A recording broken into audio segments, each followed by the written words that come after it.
I'm going to do part 2 of what we started last week. We're talking about the relevance of the word. Is the word important?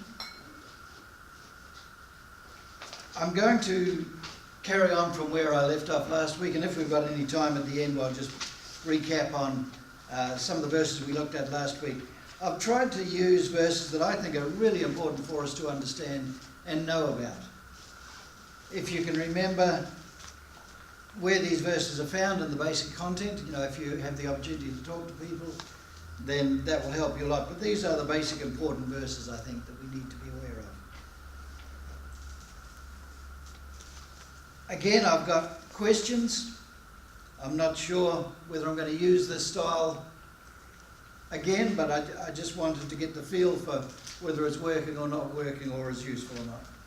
Okay, the first passage we want to look at is Galatians chapter 1, verses 6 through 9. I'm astonished that you are so quickly deserting the one who called you to live in the grace of Christ and are turning to a different gospel, which is really no gospel at all. Evidently, some people are throwing you into confusion and are trying to pervert the gospel of Christ. But even if we or an angel from heaven should preach a gospel other than the one we preach to you, let him be under God's curse. As we have already said, so now I say again, if anybody is preaching to you a gospel other than what you accepted, let him be under God's curse. Okay, pretty straightforward verse in a lot of ways. Probably most of us are fairly familiar with it. It was one of the first passages that I learned when I first became a Christian. Now, the first thing I want to kind of talk about a little bit is, what is the gospel?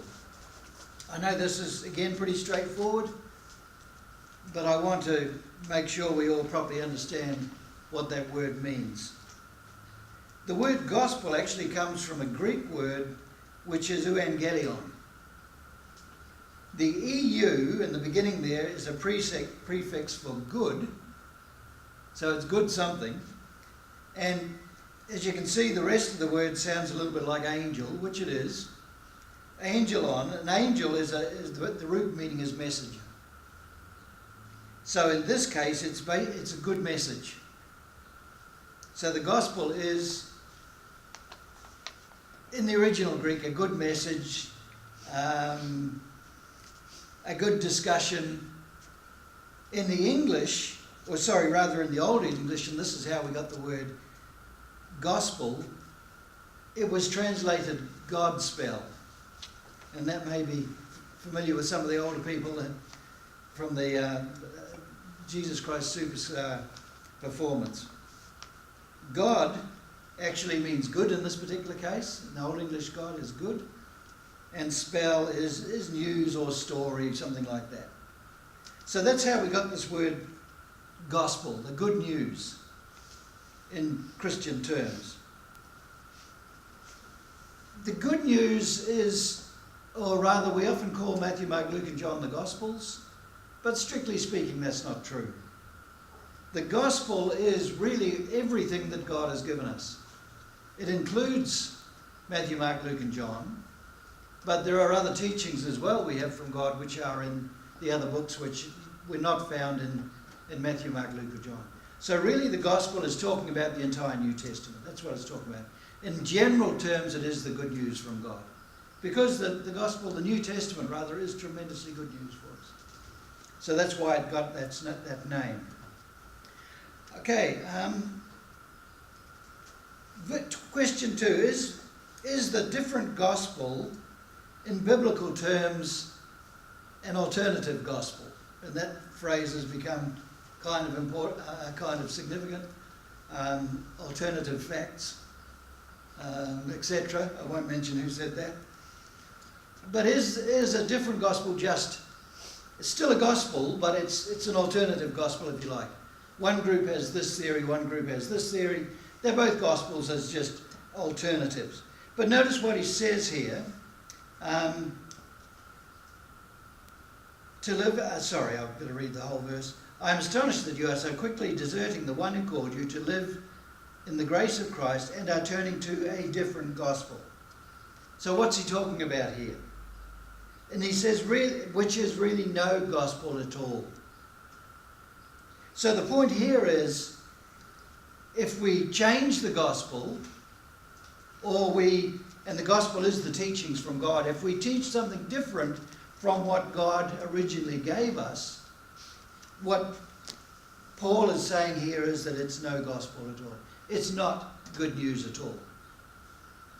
And obviously, if it's not the gospel, it's not going to do us any good from an eternal point of view. Okay, question 3. If we follow that which is no gospel, can that teaching save us? And the implication here is absolutely not. If we change it, and the Jews actually didn't make horrendous changes, but the changes they made were enough to, in Paul's view, disqualify them from salvation. Now, number 4, what is someone doing who is preaching something different from the original gospel? And that's the second part of verse 7. Evidently, some people are throwing you into confusion and are trying to pervert the gospel of Christ. So if you follow something that is perverted, is that going to get you what the original form was meant to give you? And obviously, the answer is no. So by changing the gospel in any way, in other words, teaching anything different from what Jesus and the apostles originally gave us, we are perverting the gospel, we are changing it, we are making it of none effect. 5, what will happen to someone or anyone who preaches a different gospel other than what we have in the New Testament in 7 and 8? But even if we, is that the same one? No, what will happen to? But even if we or an angel from heaven should preach a gospel other than the one we preach to you, let him be under God's curse. So every statement almost here as we go through really emphasises the need to maintain the original form of the gospel. It's not enough to call ourselves Christians. It is enough to actually maintain the purity of the gospel and follow what the New Testament actually says. If we change that, we lose all the benefits that the gospel was meant to give us. Now, so number 6, with the apostles, the we, in this case, but even if we, verse 8, the we there is, I think, the apostles, even if we or angels, would apostles or angels be under a curse if they change the original message given to us in the New Testament? And the answer from this verse 8, is absolutely. Now, if anyone, apart from Jesus, had the right to make their own additions to it, you would think it would be angels. And certainly the apostles had the ultimate authority on earth once Jesus had left. They were the architects and the builders of the early church. But Paul even said we are not allowed to make any changes. We are only allowed to deliver the same message which was delivered to us, as we looked at last week. Now, verse 9, does anyone, so he's talking about we, the apostles, the angels, and then 7, does anyone have the right? Verse 9, as we have already said, so now I say again, if anybody, doesn't matter how important they are, what they say about themselves, what training they've had at university, what letters they've got behind their name. So now I say again, if anybody is preaching to you a gospel other than what you accepted, let them be under God's curse. So if anyone, in this case, preaches anything different, doesn't matter how charismatic he is, how popular he is, if he does anything different, if he preaches anything different, he is, according to this, under God's curse. And if he's under God's curse, then he's going to be punished. What he's doing is absolutely wrong. Number 8, if we turn to a different gospel, what are we doing to Christ or God, i.e. the one who called us? if we start following or believing in teachings that are different in any way from the original, what are we doing to the one who called us? And that's back up in verse 6. I'm astonished that you are so quickly deserting the one who called you. And I'm not quite sure there whether it's talking about Jesus or whether it's talking about God. Maybe the next level down would be what the apostles, who in a sense called them by teaching them the gospel. I think it's more than likely either talking about God or Jesus. But if we follow and accept anything different from the original message that we have in the New Testament, in fact, we are deserting God. Doesn't matter what our intentions are, doesn't matter how much love is in our heart, doesn't matter how many good works we do. If we follow anything different from the original, we are quite simply deserting God. So that, to me, is one of the most powerful passages we can find in the New Testament about continuing to follow what the New Testament teaches. I want to now give a brief example of what I've just been talking about. The gospel as such, you could say it began with Jesus, or you could say it began in the Old Testament actually, but for most people it began in Acts chapter 2. Acts chapter 2 was the first time, if you like, the doors of the church were opened. And Peter preached the gospel, and we had the 12 speaking in tongues. And that began the establishment of the church. But later on in Acts 15, we see something different happening. I'm sure when Paul wrote Galatians chapter 1, verses 6 through 9, this is largely what he had in mind. Some men came down from Judea and began teaching the brothers, unless you are circumcised according to the custom prescribed by Moses, you cannot be saved. In fact, they weren't saying you should not be baptized.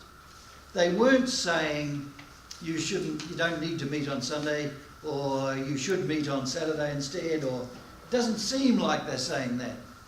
Their main problem was they believed, Christians, because they are now God's children, they need to be circumcised. Because the Jews need to be circumcised, so, this is the new God's children, so they should be circumcised as well. And this seems to be what Paul has in mind here. So this one change seemed to be enough for Paul to say, if you change the gospel at all, you're deserting God. I'm quite sure this is what he's talking about. There would be more things happen, but it does seem to me like he's saying this is enough. In Galatians, he's talking about them wanting to establish the law or wanting to go back and follow the law. It's not too clear what exactly the parts of the law he's talking about, but certainly this part was part of it. That doesn't mean we're not allowed to be circumcised. Don't get me wrong. I saw a few funny faces or one funny face. Don't want to talk about it too much or anything else, but if you want to do it for health reasons or anything else, that's fine. The problem is when you say you must be circumcised to be acceptable to God. If God said that in the New Testament, then you must. If he hasn't said it, then if you want to, you can. If you don't want to, you don't. It doesn't really matter. It doesn't make any difference. It's when the preacher or someone else insists you have to do something the Bible hasn't said you need to do to be acceptable to God that the problem occurs. Okay. So 2 John 9, another I think very important verse. Anyone who goes too far and does not abide in the teachings of Christ does not have God. The one who abides in the teaching, he has both the Father and the Son. There's a few kind of important terms there. One goes too far. We looked at that a little bit last time. I'll maybe discuss that a little bit more. Abide or remain in.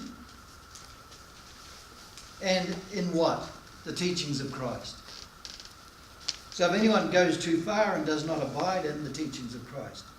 So the two mistakes here that are being referred to are going too far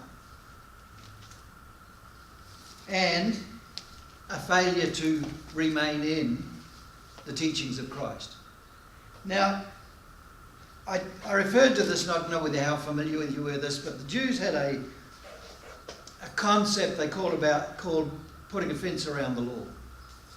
I did refer to this last week. I'm sorry if it's repetitious, but I want to bring it up again.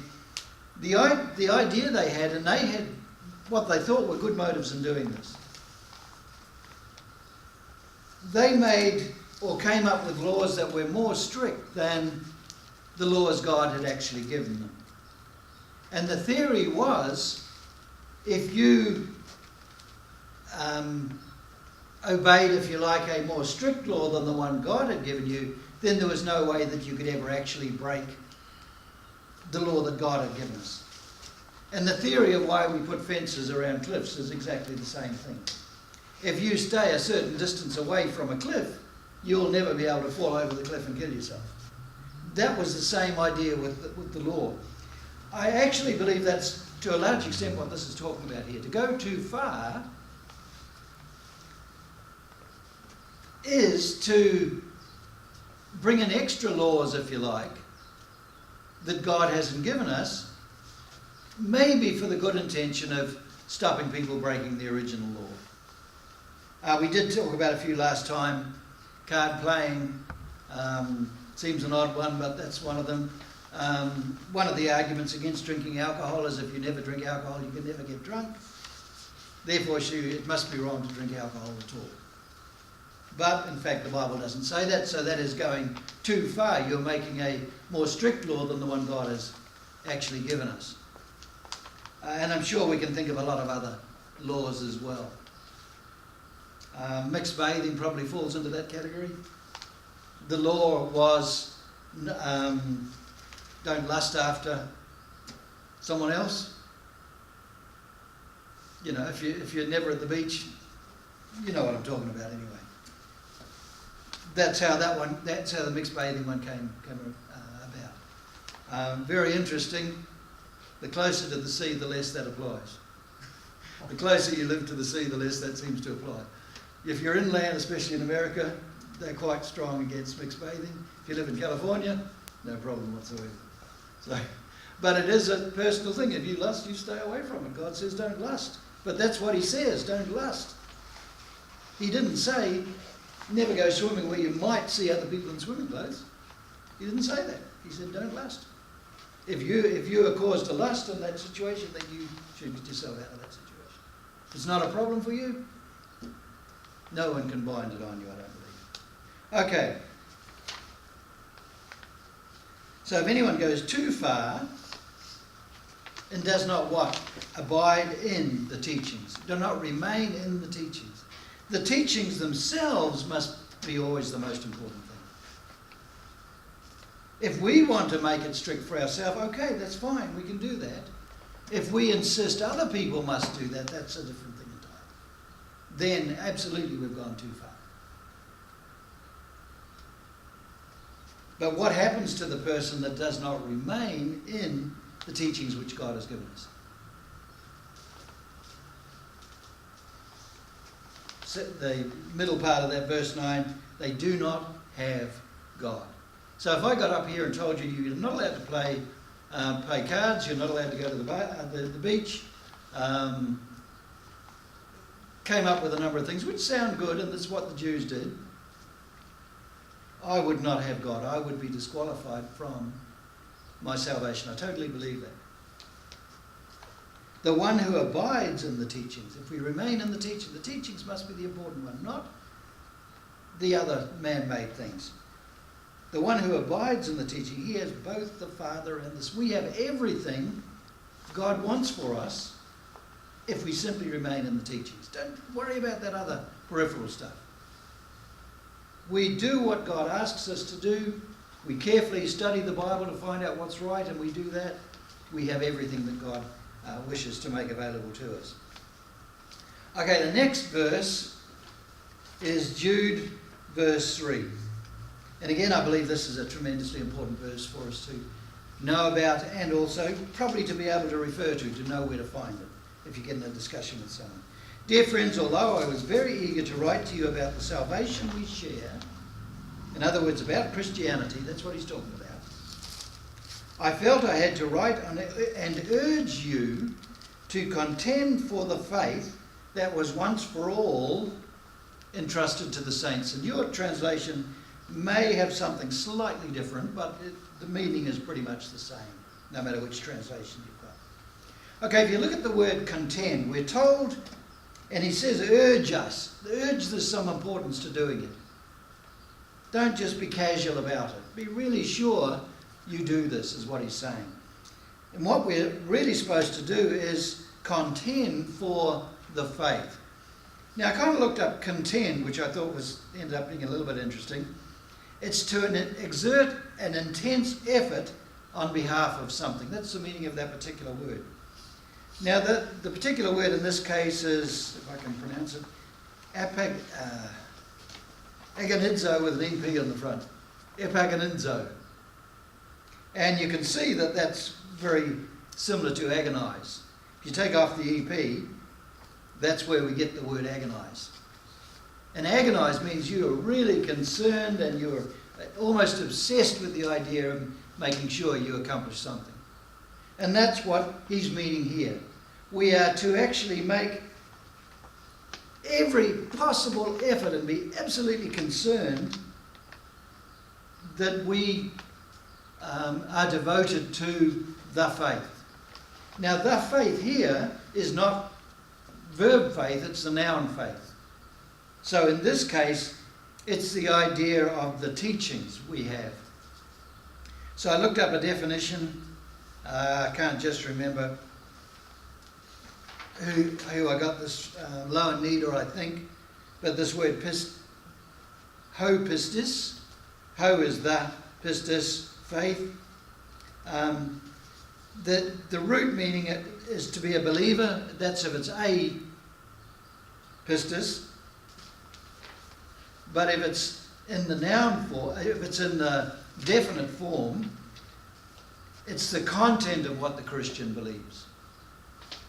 And so, in other words, when he says contend for the faith, he's actually talking about contending for the teachings we have from God. Obsess about the teachings. Be 100% concerned about maintaining the purity of the teachings. And that's actually, those few words are pretty strong words. And then he says, that was once for all entrusted to the saints. Now, what we've seen primarily in Christianity over the centuries is that as culture changes, the beliefs Christians have tend to change. And that's just as obvious today as it was back in the old days.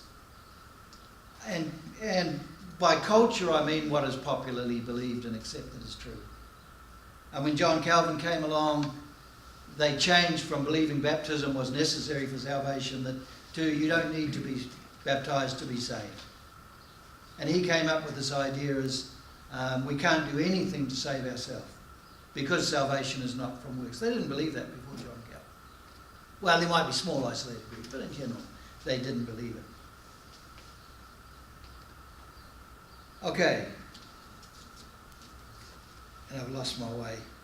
Once for all. Okay, sorry about that. Okay, so this once for all, the meaning is a single occurrence to the exclusion of any other similar occurrences. If the gospel is given to us once and for all, in other words, one time, and it will never be given again, which is kind of the idea of this word, a single occurrence at the exclusion of any other similar occurrence. What God has given us, and it doesn't matter what culture says. There is the occasional time in the New Testament when the teaching is based on culture. The head covering is one of those cases, I believe. If certain conditions exist, then the women are to wear a hat. If you analyse that passage, the language is quite different, and there are a number of ifs, etc. So I believe that particular case is related to the culture, so that if the Christians met together and none of the women were wearing hats, they would be considered loose women. And that's a bad situation. But the language in that is different. But the role of women in leadership, there is no doubt in my mind that that is not a cultural thing. And yet, as culture has changed, that the church lives in, and we all live in a culture, as that has become more popular for a lot of groups, they've taken on that as well. But this passage would really go completely against that idea. The gospel, the teachings were given once, and no matter what, they would not be given again in a different form. That's what it's saying. This word is used in Hebrews 10:2, for otherwise would they not have it ceased to be offered, because the one who worshipped had been purified once for all, would no longer have any consciousness of sin. Now there it's talking about the high priest, etc., offered all the sacrifices.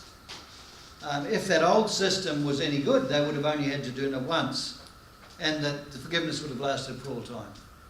It's the same word. The situation is they had to do it over and over again, so those sacrifices actually were no use. But it's using the same word. Okay? So what are the implications of the faith being given to us once for all time? We don't have the right to change it. We've got to stick with what was originally given. We've got to understand it properly. And where it's properly understood, it's just a cultural thing, then fair enough. If the culture changes, we can do something different. But where it's obviously not a cultural thing, where it is like the role of women, like baptism, etc., where obviously from the New Testament there's no room for changing it, then we've got to stick with it. God's given it. We're not the lawmakers. God is the lawmaker.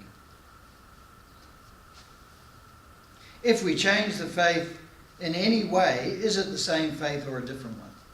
Obviously, we've seen from Galatians 1, verse 6 through 9. It's something different. We change it in any way, it's something different. It's not the original. And if it's not the original, it won't save us. If we are following a changed gospel, do we have God? Obviously not. Okay, next passage we want to look at. I might have to go through this one a little bit quicker. 1 Peter 1, 19 through 21. And we have the word of the prophets made more certain. And you will do well to pay attention to it, as to a light shining in a dark place, until the day dawns and the morning star rises in your hearts. And now this is the main one I want to look at. The previous verse, I think, is talking about saying, think about the prophets, think about the certainty of the prophets, until you really come to accept what they actually says, and they really are true. And then in verse 20, above all, you must understand that no prophecy of Scripture came about by the prophet's own interpretation. For, and the word there is gar, which means more accurately, I think, because prophecy never had its origin in the will of man. But men spoke from God as they were carried along by the Holy Spirit. Is what Paul wrote just his ideas?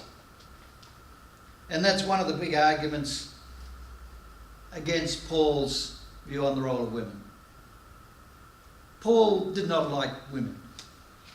You know, he was single. Because he did not like women, he wrote those things about women. That completely goes against